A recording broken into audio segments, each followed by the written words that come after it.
Hey guys, this is John. Alright, so this video will be most interesting to those of you who are studying my Scandinavian repertoire on Chessable, but I also think that it's worth watching if you know nothing about the Scandinavian as a defense to e4, or maybe you've thought about playing it but just discarded that thought because it's supposed to be a dubious opening. Because I believe there's a lot of value in having a slightly offbeat defense to either e4, d4, or both. And the Scandinavian, as far as I can tell, and based on my 10 plus years of practice, actually more like 15 years of practice in the opening, is a fully viable defense to e4. The only time I get nervous about playing the Scandinavian is against very high caliber opposition. I'm talking about like strong IM or especially GM level in classical time controls. When I play it online in Blitz or especially Bullet, it's, as far as I can tell, as good as any other defense to e4. So if you have concerns theoretically about the Scandinavian and you're rated like under 2400 and you're not playing against strong IMs or GMs regularly over the board in classical tournaments, I don't think you have anything to worry about. And even if you do fall into that very elite category, I still think the Scandinavian is worth considering in certain situations. It's been about a year and a half since I published this repertoire. I have not been playing the Scandinavian in classical time controls for that reason, that it's a bit easy to prepare for when you publish something like this. You know, all my analysis is out here. I didn't pull any punches or keep any analysis back. I want to just be honest about what I publish, and everything I publish is like what I intend to play as well. And since the year and a half has gone by since I published this, you can see that we've got quite a few students of this repertoire on Chessable, which is great. And there's been quite a bit of positive feedback. People have left messages and comments on the repertoire saying that they've been enjoying playing it in their games. I suspect some people have tried it and maybe discarded it because it's not working out for them, but the overwhelming feedback has been that this is a good defense to e4 and people are liking the results they get in their games. So what am I going to do in this video? I'm going to show you 4 snippets from games that I played recently against grandmasters. Well, technically 3 grandmasters and 1 IM who's a GM elect. He's 2,500 plus FIDE, and I believe he has all his norms, so he's just waiting on his grandmaster title. 3 of these games I played in the Pro Chess League qualifier on chess.com just 2 days ago, so they're very fresh in my head. I faced e4 in, I believe, 4 games out of the 15 games I played in that qualifier, and those games were 3+2 Blitz. And ironically, the one game where I did not play the Scandinavian against e4 was a Sicilian game, and I got completely crushed that game. Maybe I should have stuck with the Qd8 Scandi. So I'm going to discuss those games and talk about the lines that I give in Chessable on those moves that were played in the game and how I would either play it differently or just my thoughts on the line in general. And I'm also going to look at one game I played, I believe it was last February or March, also in the Pro Chess League, not a qualifier, but just in the regular season Pro Chess League, against a very strong player, Grandmaster Sethuraman from India. He's 2,600 plus. I think he's been as high as 2,650 FIDE. And that game is important because it's in a line that was recommended by John Shaw, Grandmaster John Shaw, in one of his books recently for quality chess. So it's kind of like the latest word in theory. So let's take a look at the first game. This is in round 1 of the Pro Chess League qualifier. I was playing Anton Smirnov. And I'm just pulling this up in ChessBase because that's where I have my games stored, and I can easily switch back and forth between ChessBase and Chessable. So let's look at this from black side because we're interested in the black side of the Scandi. So it started off as normal. Knight c3, queen d8. I still think queen d8 is objectively, well, I don't want to be definitive about this, but as far as my understanding of theory goes, queen d8 is better than queen a5. I don't have a lot of experience with queen d6. I played that move maybe like once or twice in my chess career, and that counts even Blitz games. So most of my experience in the Scandinavian is dealing with queen a5. I played that for many years, but there are some theoretical problems in that line that I don't think black has been able to solve. So queen d8 is the go-to move, I believe, as far as keeping black in decent theoretical shape. So that's what I played here. And Anton played bishop c4. This is a flexible move. White doesn't commit to d4 yet. So we meet this with knight f6 as normal, knight f3. And now I played a6. And if you've studied that Scandinavian repertoire, You'll know that a6 is often a good response to this bishop c4 idea. You prep b5, and we'll be looking at a game I played a few rounds later against Konstantin Tarlov, another grandmaster, where he committed to d4 early, and I did the same thing. I played a6, b5, c5. So here a6, and he responded to this with a4, so trying to rule out the possibility of me playing b5. And this is a common reaction when you play a6 in the Scandi. A lot of people will just meet it with a4. Now here, in my chessable repertoire, we go to this exact position. So I give the move knight c6, and I even attach an exclam to it. Because when white is committed to a4, they do weaken that b4 square. And I therefore think knight c6 makes a lot more sense than normal, because you can stick the knight on b4 in a lot of lines, especially if white plays d4, d5, and you don't have to worry about white playing a3 and kicking the knight. So that's what I give on Chessable. However, even though you publish a work on an opening and you play the opening a lot, that doesn't mean you're going to remember your analysis. Maybe I should have drilled my lines more before playing this qualifier, because I did not play knight c6. I was just trying to play fast. I played e6 instead, which I think is a perfectly sound move, but it's not the chessable move. But maybe this will be useful because you can see how the game develops with an approach involving e6 and a delayed knight c6. So I still think knight c6 is fine. I don't see anything wrong with that move, but in this game I played e6. Now Anton played d3. I think this move is a bit modest. Maybe white should either castle. White could also play d4, but that will transpose to a position from the bishop c4 and d4 lines. So d3, and I was pretty happy to see that, because now I play c5, and I'm going for knight c6, but only after the pawn has been committed to c5, basically hoping to enhance my control over the d4 square. Now, I want to mention one other thing in this line. You might be wondering, why doesn't black play the bishop out to g4? As you do in the main line, the very first chapter of the Scandinavian repertoire. So let me put that move up on the board, bishop g4, because it looks normal, right, pinning the knight. But why don't you pause your video and have a think about this position? Why is bishop g4 inaccurate in this position? In fact, it's a losing move. So what should white do? All right, so white has a typical tactic here. White can play bishop takes f7 check, king takes f7, and now knight e5 check with a double attack on the bishop on g4.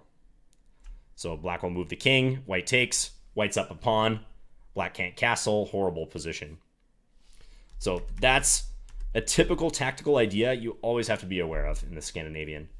In the main line, that doesn't come up because, so in the main line, d4, knight f6, knight f3, and now bishop g4, because white doesn't have their bishop on c4 yet. In fact, if white does play bishop c4, you could even stop the whole bishop takes f7 stuff in its tracks with e6. So that's the difference there. Now, back to the game continuation. So I got to play this c5 move. Anton castled. I put the knight on c6, rook e1, bishop e7. d6 looks like a slightly more active square. This is a common dilemma in the Scandinavian, like what square to put the bishop on. But given that I want maximum control over the important d4 square, I didn't want to block my queen's access there. And also, I think if I play bishop d6, there's a chance that white could be annoying with bishop g5. And the fact that I haven't fully unpinned that knight could come back to bite me a bit. So I think bishop e7 is appropriate here. Basically, if ever bishop g5 is a concern, you should put the bishop on e7 rather than d6. So bishop e7, he played bishop f4, I castled, queen d2, and now simply b6. So the usual development for the bishop is blocked. I can't reach f5 or g4 anymore thanks to this pawn on e6, or no thanks to this pawn on e6. But fortunately, playing b6 is completely fine, and now I'm looking to get the bishop to b7 and occupy this long diagonal. And at this point, he played h3, I played bishop b7. I think black's game is perfectly fine. In fact, if I had to choose between white and black here, I would slightly prefer black, because white's setup to me doesn't look super ambitious. I think I have a bit more control of the center. These two pawns on e6 and c5 complement each other well because they're controlling d5 and d4. And with knight d4 coming at virtually any time, yeah, I think black is quite comfortable here and maybe even slightly better. This was an extremely long game. It was eventually drawn in 123 moves. I'll just briefly show you what happened here. We traded some pieces. I advanced on the queen side. Yeah, white has this slightly weak pawn on d3. On the other hand, I do have to watch my c5 and b5 pawns because of that b5 advance. We traded. Essentially, everything was going as normal. It was just a balanced game until I blundered a pawn. So we got this trade, bishop c6. Traded rooks. I played h5, which I think is good. Just gain a bit more space on the king side. Yeah, now here after bishop a2, I played queen d7, just blundering the pawn on c5. If I had simply played, pretty much any move to protect the c5 pawn, queen e5 is fine, which also looks at c3. Queen d6 is also fine. I think the game is just dead level. So this was a success out of the opening. I didn't get the sense that white was overly prepared for the queen d8 Scandinavian. And that's one of the major advantages you have when you play this line, is that your opponent, even if they're a strong opponent, might be facing this opening for the very first time. And I've noticed a lot of players don't bother studying lines like this because they just face them so rarely. So it's quite possible that even a master level opponent will just be freestyling against the queen d8 Scandinavian. So absolutely no problems in this one. I played e6, but knight c6 as I give on chessable, trying to occupy the b4 square with the knight is completely fine. By the way, in this line, I should mention that with the light square bishop, it makes sense to go to f5 if you can, and then play e6. Combined with the knight on b4, that could even give white some problems with the pawn on c2. So if white plays a very quick d4, for instance, and then d5, all of a sudden they may have issues here. Okay, so that takes care of that game. Now, in the next game, I played against another streamer, Grandmaster Qd8 Scandinavian, who I believe is from Brazil. So trade 09. And this was another Scandi, of course. And this one went right down the main line. So d4, knight f6, knight f3, bishop g4, pinning the knight. Remember, no bishop on c4, so no worries about the bishop takes f7 check tactics. Now h3, and here I do advocate taking, trading immediately, and then playing c6, because here white is threatening queen takes b7. We have to be aware of that. So c6. Bishop e3, defending the pawn on d4. In the game against Sethuraman, as we'll look at in a bit, white played bishop f4, and that's the new trendy try. Leaving the pawn on d4 on pre, actually daring black to take it. So we'll examine that shortly. But bishop e3, most common move, just defending the pawn. e6. So because we've given up this light square bishop for the knight, we do need to shore up the light squares. So you'll see that I'm already starting to arrange the pawns on light squares, as I've taught you in this repertoire. e6, c6, the usual structure that we're operating with in the Scandi. And then later I even play g6 and h5. Put further pawns on light squares. He plays bishop d3, knight bd7, castles, bishop d6. Okay, so here again, why do we put the bishop on d6 rather than e7 this time? Well, I think when you have the pawns on e6 and c6 and bishop g5 is not that big of a deal, then the d6 square is probably the best square for the bishop. Unless bishop b4 is going to give them some grief on the queen side. But since white has committed to castling on the king side, I don't think bishop b4 is as great of an idea, because taking on c3 is ultimately not going to weaken their king as it would if white had castled queen side instead. So if white castles short, you can kind of consider bishop b4, but we don't want to trade both our bishops for both of white's knights without getting something real appreciable in return. So I think you're best off just sticking the bishop on d6, where it can operate on both king side and queen side, and try not to trade this bishop for the white knight. Yeah, and as I said, bishop g5 is not a big deal because we have the knight on d7 reinforcing f6. With bishop g5, white wouldn't be threatening to mess up our structure, so the bishop is feeling quite at home on d6. So here, Grandmaster Scandinavian played rook d1, rook a d1, which is a normal centralizing move. Not one of the moves I look at in the repertoire. However, this position is already a bit non-forcing. I mentioned that Grandmaster Nikola Jukic, who I believe is Croatian, think he's Croatian. I don't want to mislabel what country he's from. But he's a big expert in this variation for black, the Queen D8 Scandinavian. And he's had many games from this position. So he's the guy to look up if you're interested in how to play these middle games. I'm going to kind of give you the Cliff Notes version. But yeah, these positions are somewhat non-forcing. It's more so about ideas like which pieces you want to trade, which pieces you want to keep, how you arrange your pawns, what breaks to look for, that sort of thing. So he played rook d1. I also look at rook fe1 and knight e4 on chessable. But rook ad1, okay, normal move. I just castle.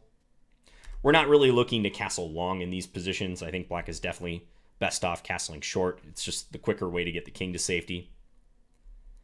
And now knight e4. I haven't seen too many examples where white is able to prosecute some sort of advantage without moving this knight from c3 because they need to unblock their c-pawn. White would really like to get the pawn up to c4 and eventually even think about playing a d5 pawn break. So they need to move this knight. So knight e4, we take it. Queen takes. And now I played g6, which completes this nice little picture of almost all of my pawns on light squares, which is playing against white's light square bishop. However, I have in my notes here that I also could consider playing knight f6 with the idea of transferring the knight to d5, which I give in one of the lines on chessable. Not this exact position, but one very close to it. I think with the rook on e1 rather than the rook on d1. So rook fe1 instead of rook ad1. And the idea there is you gain time by hitting the queen. If white plays, say, queen f3, you play knight d5, attacking the dark square bishop. White almost always wants to keep their dark square bishop, so they retreat it. And now queen f6 can be considered, looking for a trade of queens. Generally, trades are good for black in the Queen D8 Scandinavian, and especially in this line.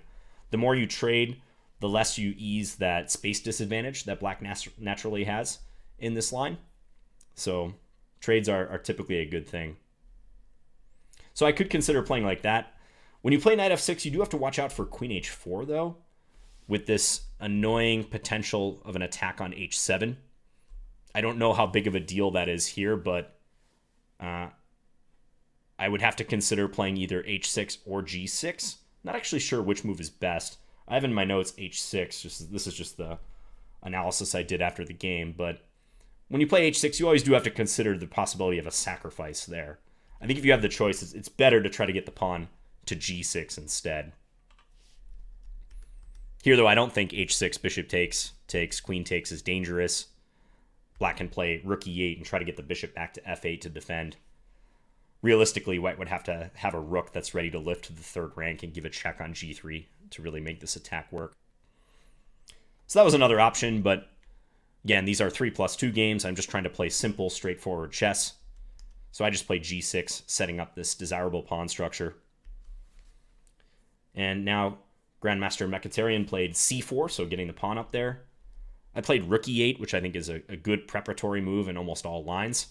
That x-rays the queen on e4. If ever white plays d5, they're going to have to reckon with me taking with the e-pawn and unleashing the rook. He played bishop b1, just backing off the bishop. Makes sense because the rook is on d1. And here I think I have a number of options. This is so standard for the middle games you get into in the 3 Queen D8 Scandinavian. I can try to gain space on the queen side if I want, so a5 is definitely a move you'd consider here. Potentially looking to play a4.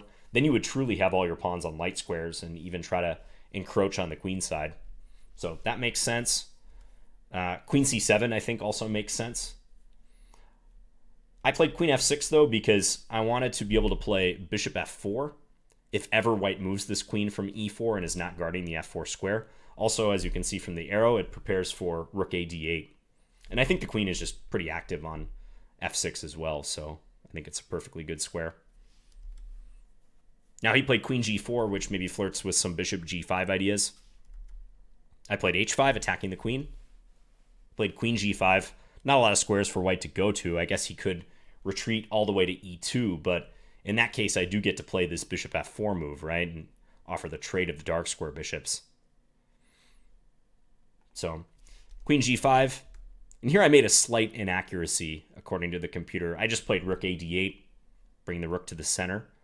However, I think it was better to trade queens and then play bishop e7, still pestering white with that trade, and if white backs off, only then play rook a8 with a fine position. Because after rook a8 in the game, white has this surprising resource, which I'm not astounded that both of us missed this. Queen a5, moving across the board, hitting the pawn on a7, and also threatening bishop g5 with the skewer on the queen and the rook. That's kind of tough to spot, so again, not completely surprised that we both overlooked that. And after rook ad8, white played rook fe1. Now I did trade and play bishop e7. He tried to keep the bishop pair. I was annoying, bishop b4, hitting the rook on e1. He went back. Rook f1 looks a bit odd, but if he plays rook e2, I remember in the game, I was thinking about playing e5 in response to this. I wonder if it works. This is something I haven't checked since the game, but the basic idea is if takes, to play knight takes, opening up an attack on the rook on d1. If rook takes, note that we're not just losing a piece, because if he takes this, we have this nice check down here, and we're going to pick up the bishop with probably just a even position, 6 pawns versus 6 pawns. So I think that checks out. That was at least my thinking during the game. So rook f1, I was happy to see that move. Played my knight over to f6, opening up the rook on the pawn on d4. This is my target now. I'm going after this d4 pawn. I want to attack it. So he played a3. Again, I pester him with this trade. Please swap the dark square bishops with me. He did this. I go here. Rook d3, maybe trying to get this rook over to d1 and maybe swing this rook over to b3. But now knight e4, and you can see it's a burden for white to have to constantly think about how to keep the bishop pair. And in the meantime, I was able to build up a nice pressure on d4. Knight back to d6, guarding b7, also hitting c4. Now I'm going to pivot the knight to f5, and now white has to surrender their bishop pair because the pressure on d4 is becoming too significant. He took, and I took with the g-pawn, and here I was quite happy. It seemed to me that this pawn was a clear target. I can play rook e to d8 next and just hammer away at that pawn. Moreover, I had a pretty big time advantage at this point. b5, striking on the queen side, trying to disturb that c4 pawn. He played c5, but now I think this bishop is a serious liability on this square, this bishop on e3. I'm trying to make some highlights, by the way, but for some reason my chess base is not cooperating right now. It might be because I'm recording, I don't know. But I'm trying to highlight this bishop because it's not too happy wedged in between the f2 and the d4 pawns. It's just playing pure defensive duty right now. I actually played f4 at this point in the game, made him take, and then took on d4. Because it seemed to me the endgame was just good. I saw that, if he trades here, we get all these swaps. b2 is under attack. If he plays this, I can go to b2 and attack a3. Also, when I take here, I'm not only hitting b2, but also c5. So we traded on d4. He wedged his bishop in on d6, which I think is correct. And now rook d5, and he was extremely low on time. I want to say he had less than 10 seconds at this point.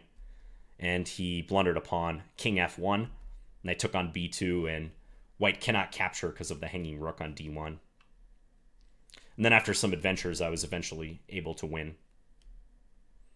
So this game was pretty typical for this line.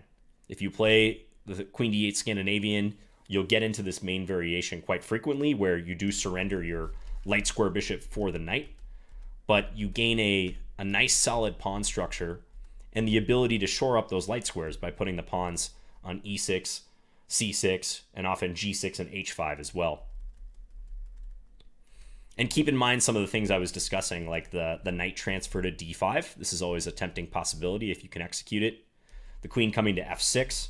The fact that trades are usually good, especially a trade that will take away white's 2-bishop advantage. So that's why I was looking for that trade of the dark square bishops so often with moves like here, bishop e7. Because if white was to make that trade, there's less congestion in my position. And again, I've taken away the 2 bishops. So black should be happy. All right, so chalk one up for the Qd8 Scandinavian in that game. Now, next one I'm going to look at is a game against Grandmaster Konstantin Tarlov. It's a pretty great name. I like that name a lot. So this was played in round 8 of 15. Now white plays bishop c4 and a6. So this is the flank attack chapter. a6, looking for b5 followed by c5. Oh, now I can make my highlights and arrows again. Good. So again, just like I was talking about in that first game against Anton, if white played a4 to stop b5, you can absolutely play knight c6 here without any fear, because if d5, your knight lands on b4, white's already committed to a4, so there's no a3 to kick your knight away. Black's happy. So instead, my opponent played the main move, knight f3, b5, bishop here, c5, and he took, which is the main move. I've also faced a4. I had a game against Grandmaster Sam Sevian from an over-the-board tournament in late 2015, which I talk about this variation on Chessable. So a4 is possible. I recommend meeting it with b4, kicking the knight. But taking is what most people do. And now you trade on d1. We're not worried about the fact that we are temporarily down a pawn, because the key is that it's temporary. We will win the pawn on c5 back. White cannot hold that pawn. So we trade the queens. And he takes with the knight, which I think is probably the best move. I mean, if there was a gun to my head and I had to choose between king takes d1 and knight takes d1, I would probably play knight takes d1. White retains the option of castling, and also they open up their c-pawn too, which can be helpful. So knight takes e6, looking for bishop takes c5 next. And Tarlov plays a4, undermining my queenside. I respond with b4. That's the usual reaction when white plays a4. You don't want to take, because then white gets to take with check, and also they can look to play maybe even b4 in the near future and defend that pawn on c5. So b4 is how you want to block up the queen side. Now he goes bishop e3, defending the pawn. And I just played bishop b7. Again, this pawn on c5 is not going to run away. You don't have to worry about getting it immediately. It's okay to play knight e4 or knight f d7 here. Those are perfectly valid options that I mentioned in the repertoire, but you don't have to play those moves. I kind of like the unhurried bishop b7, just putting the bishop on this long diagonal. That said, knight e4 or knight f d7 are also perfectly fine here. So bishop b7, he plays c3. So here again, I don't play the move that was recommended in the repertoire, but I think the move I played is fine. I actually mentioned the move I played in the repertoire. The move I give on Chessable is knight c6. So if I navigate back there, we're talking about this particular line in the, as you can see, the flank attack chapter. So c3, and I give knight c6 as an interesting move. And I mentioned that it's a novelty. I just checked my database before making this video, and it still hasn't been played according to my database. Knight c6, just guarding the pawn on b4. And then I give this variation a5 and knight back to d7. So even though this knight is not bound for d7 anymore to try to win the pawn on c5, you can send the other knight to d7, looking to win that pawn. And I give a line where black ends up completely fine. Take the light square bishop, and then you win the pawn back on b4. In fact, black's doing very well here, so white shouldn't play c takes b4. So that's the move I give on Chessable, just knight c6. However, in this game against Tarlov, I did not remember that, and I played the other move that I talked about, b takes c3. And I mentioned that this is fine. However, it does give white this possibility of another novelty, which, again, according to my database, hasn't been played yet, a5. Because I think taking on c3 is the most obvious move here. That's why I'm not surprised that I didn't remember my analysis and just played this capture. But it does give white this option to play a5, foregoing the immediate capture and trying to get the bishop to a4. Sometimes this a4, a5, bishop a4 check idea is a bit annoying for black in this line. So, for instance, if black just chops on b2, white can take with the knight. Even here, the engine thinks that black is totally fine after knight d5, but you can see that white has some potential for compensation with moves like bishop a4, knight c4, maybe into b6 where it's super protected by these pawns. Also, if bishop a4 happens, so like let's just say bishop e7, bishop a4 check, if black plays kind of an inattentive move like this, maybe they run into issues with knight e5. So you can see that white's minor pieces could get involved quite rapidly here, which is the main reason I think white should probably go for this a5 move. Not an obvious move at all, but... So I think the safer option is the original line I gave on Chessable, knight c6. But at any rate, I played b takes c3, and Tarlov instantly captured with the knight. And here I developed the knight to d7, and we're still going to win that pawn back. There's absolutely no way for white to protect that pawn, so bishop takes c5 is coming next. He castled, and I took with the bishop. Why am I taking with the bishop rather than the knight, which is also admittedly kind of tempting because it hits the bishop on b3? Well, it's pretty simple. The bishop is the only minor piece that I haven't developed yet, so I want to get that into the game. Now, he pulled the bishop back. I think that's perhaps a dubious move, but I think black is completely fine here in any case. White does have a majority of pawns on the queen side, but there's so many obstacles to creating a passed pawn over there that I don't think that majority is dangerous at the moment. Also, black hasn't even moved their king yet, so it's perfectly possible I'll park my king in the center. And in many endgames, I could claim that black is better because my king is centralized already for the endgame, whereas white's is stuck on the king side. As you know, in an endgame, usually it's better to have the centralized king. So he pulled the bishop back to d2. Now here, I just castled. Again, I don't have to castle. I could maybe even think about playing king e7. However, the best move of all was to play bishop takes f3. And this is always a big decision in this line. In fact, a user on Chessable asked about this bishop takes f3 move in a variation similar to this. And I cautioned them about making that move because it does double isolate white's pawns on the king side. White's got these very ugly f-pawns. But that bishop is such a gorgeous piece on b7, I think it's debatable in many positions whether you should do that move in the first place. I do play this move a couple moves from now, but it was strongest here because after take, rook b8, all of a sudden black is just going to win a pawn immediately. This bishop will move somewhere. Maybe c4 is best just to try to target the a6 pawn, but after rook takes b2, this bishop is under attack, so white doesn't have time to go win the pawn back. And I believe white's compensation is insufficient for the pawn. So that was best, but I just castled. He played bishop c2. And now I went for bishop takes f3, but actually in hindsight, I think I would just play rook fc8 here. Just centralize the rook on the queen side and enjoy my position and enjoy this good bishop. The computer thinks bishop takes f3 is still a pretty good move, but the course of the game wasn't so favorable for me. I think black has to play pretty energetically to compensate for not having a light square bishop anymore. Especially I have to be concerned about that a6 pawn. So I did try to do that. I tried to play active here, moving the knight into c4, hitting the b2 pawn and the bishop. And now it was time to just get my remaining rook involved. Just play rook fc8. Black's perhaps a bit better here, just a shade better, despite white having the bishop pair. But instead I played bishop d4, and gradually he was able to push me back. Yeah, knight e2. He's maneuvering nicely, hitting my minor pieces. b3. And now he got two bishops versus my two knights. And he did a good job of converting from here. Won my pawn on d4. So, that said, theoretically, I think this game was a success. He was thinking in the opening, you can see, I don't know how well you guys can see this on the recording, but these numbers in purple next to the moves are the number of seconds that the players took per move. So you can see on move 8, he paused for a while.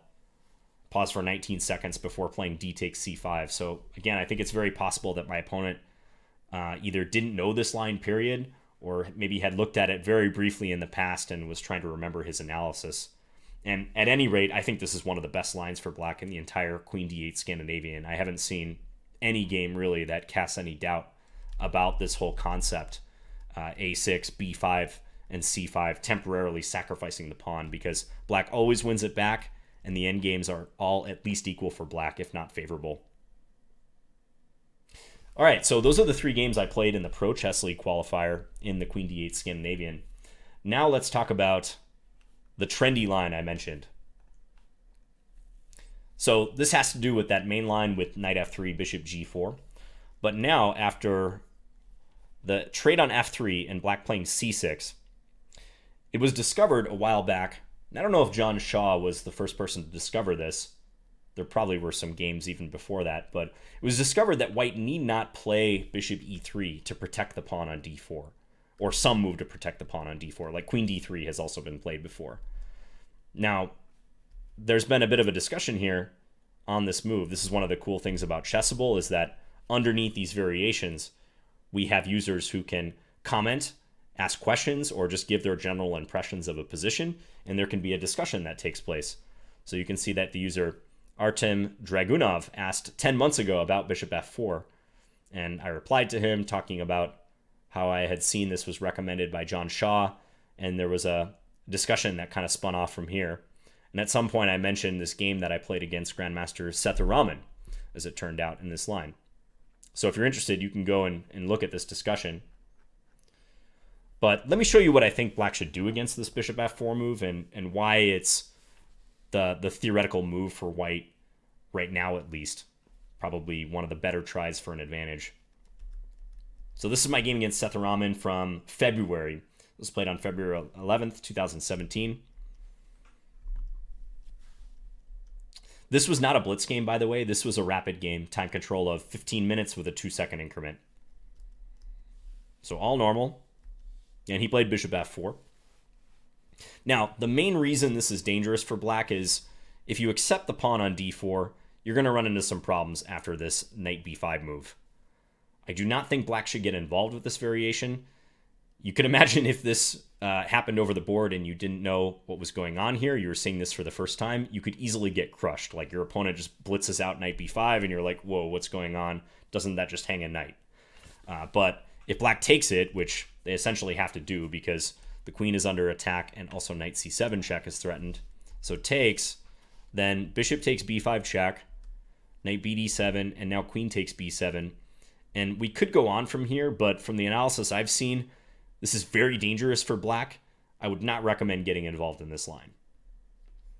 I mean, if I just add in Stockfish right now, you'll kind of get an idea of what I mean here. So rook d8 should be played, trying to guard the knight on d7, but then white can play this bishop c7 move, hitting the rook.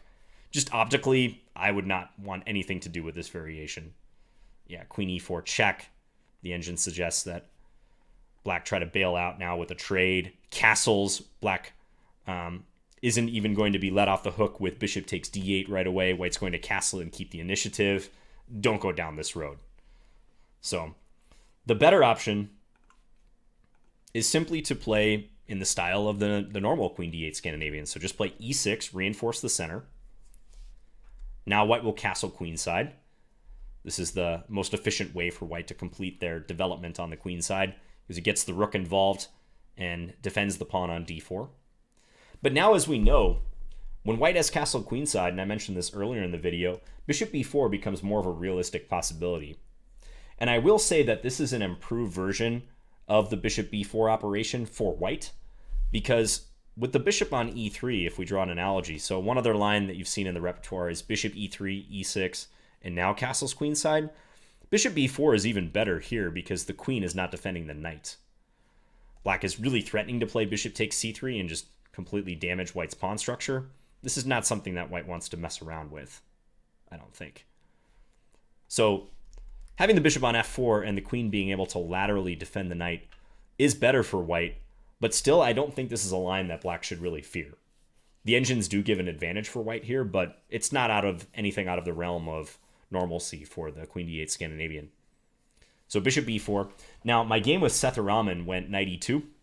He played this retreating move with the knight, which looks a bit awkward to me because it does block the light square bishop. Some other possibilities I've seen, knight e4 could be played, looking to trade in the center, but if you study the repertoire, you know the antidote to this sort of thing. You take, and then you play this very handy queen d5 move, forcing a trade of the queens. So we're attacking white's queen, of course, but we're also hitting the pawn on a2, and that's what's going to compel white to make this trade. Again, trades are typically good. You can take with either pawn here, but usually the c pawn is going to be the more reliable choice. And then you can even think about getting your knight to c6. And black's structure in the center is quite good. White does have the bishop pair, but with the position being semi-closed, I don't think black has anything to worry about here. This is similar to the game, actually. So that's what you would do against knight e4. Now, I don't own that book that was published by John Shaw, but I believe, and someone can correct me if I'm wrong, either in the comments here on YouTube or on Chessable, I believe he recommends King B1 from what I've heard. So that's handy because that defends the A2 pawn. Maybe white's angling for some improved version of the line we just showed. But here too, black can just take on C3. And after queen takes, so white using that lateral defense, we have knight D5, forking the queen and the bishop. And now queen G3, take, knight D7. It could be said that white is slightly better here. I think theoretically that's probably going to be the case, and maybe that's why Grandmaster Shaw was drawn to this line in this 8 bishop f4 recommendation. But again, I don't see anything that should greatly concern black. Black's certainly not going to lose by force from this position. We've got our reliable structure, pawns on light squares. White does have the bishop versus the knight and more space, but we have a position that's free of weaknesses. I think I found, this game, Petrov versus Heinzel from 2016 in this game, in this line. And it was eventually drawn. Yeah, that looks like it was the only game from this position. So obviously limited experience, one game, limited practical tests of this line, but I think black should be holding all right. Is white better? Yeah, but as I already said, I don't think black has to be kept up at night by this variation. So that's how I recommend handling this king b1 move, and hopefully I've illustrated some of the concepts that you want to employ against bishop f4 in general. I'll show you what happened against Sethuraman. So yeah, he played knight e2, and I decided to react as normal with queen d5, hitting the queen on f3 and the pawn. We got this trade. Here I could take with either pawn or even the knight, but I still opted to take with the c pawn. I think this is completely reliable. c3, pull the bishop back. Knight here, put the knight on c6. Bishop d3, I castle short. Rook he1. And I played rook fc8. I do have to somewhat watch out for this knight f5 move here. Although I guess in this position it's not a big deal because my knight defends here, but I remember thinking like knight f5 is a tactical operation I got to keep in mind. And I liked rook fc8 because in the future I might want to stick that bishop back on f8. So rook fc8, I'm lining up with the king. I'm also threatening knight takes d4. So he sidesteps king b1. Now I go knight e8, looking to reposition this knight. I had in mind putting this here, either the knight to d6 or the bishop to d6, and eventually attacking with my queenside pawns. Maybe trying to get this pawn up to b4, minority attack style. So he pivoted with the knight. It's not all that well placed over on g3, so it's understandable. Bishop d6, looking for a trade. And just like my game with Grandmaster Mkhitaryan, he moves the bishop back.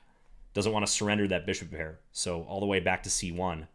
But now rook b8, and my goal of pushing the b pawn is well on its way. Knight e2. I play knight a5. I think I didn't play b5 right away because I didn't want to weaken the c5 square just in case he plays... What was I worried about? Probably b4. Yeah, b4 followed by knight b3 to c5. So maybe trying to rule that out. Knight a5. Yeah, and here's where he went off the rails. I think he should play knight b3, as I recall. I haven't analyzed this game for a little while, but yeah, I think he should play knight b3. But instead he played b4, which is just a mistake because of rook takes c3. I don't have to move my knight, and now I'm attacking his bishop. He played rook e3. I took on b4, and he did win an exchange because now after a3, if my bishop moves back somewhere, or even if I take on a3, he can do this sort of thing with the discovery on my rook after I respond to the bishop takes h7 move. However, after rook takes c1, king takes c1, I snagged another pawn. So at this point, I had 3 pawns for the exchange. So 3 pawns and a minor piece against a rook. Black is clearly better, if not just completely winning. And I did eventually win this game. Although, it must be said, my technique was not that great, I think. He climbed back in the game nicely at some stage, but it was always better for black. So that's my practical experience in the bishop f4 line on move 8. If I were to predict, I mean, I think you'll continue to see this move, but the Queen d8 Scandinavian is flying sufficiently under the radar that I still genuinely believe that even GMs are not preparing much for this opening, and they're just kind of winging it. They probably have not had to take it seriously in the past, and I don't think it's being played enough at the high levels to really justify hours and hours of studying from an E4 player as white. So that means for, 99% of you guys, if not everyone watching this video, you really shouldn't be that worried about your opponents out preparing you in this opening. If you've studied my repertoire, and especially if you've played games in the Qd8 Scandinavian on your own, it's a virtual guarantee you're just going to know much more than your opponents, than any prospective E4 player as white. That's one major benefit of the Scandinavian and why I've kept it in my repertoire for so long. That was even the case when I was playing the Qd8 Scandinavian. Even though the Qd8 Scandinavian is much more known, I would still have tons of games against higher rated players or players around my own rating where they were thinking pretty hard already, and I was just playing on instinct because I played those positions and I've studied those structures so often. So that's a major, major draw of the Scandinavian. Okay, that covers all the material I wanted to discuss in this video. So just an update on where the Scandinavian is at right now, some recent experience I've had. Again, like all those were strong players that I played in those games. And I hope that it was enlightening for you guys in some of these lines. And if you have any questions, feel free to either leave a comment in the Scandinavian repertoire on Chessable. You can see I have some notifications to go through. Being out of town and traveling for tournaments, my notifications in some of the repertoires I published have just piled up. So I'm gradually working through those, but leave a comment either here on YouTube or on Chessable, and I'll be happy to address it. Also, some of the people who are studying this repertoire have been very, very helpful. So it's possible that they will jump in as well and give their take on what improvements or things that you're doing right, what you should continue to do in the Qd8 Scandinavian. All right, guys, hope you enjoyed it, and I'll see you again soon. Bye.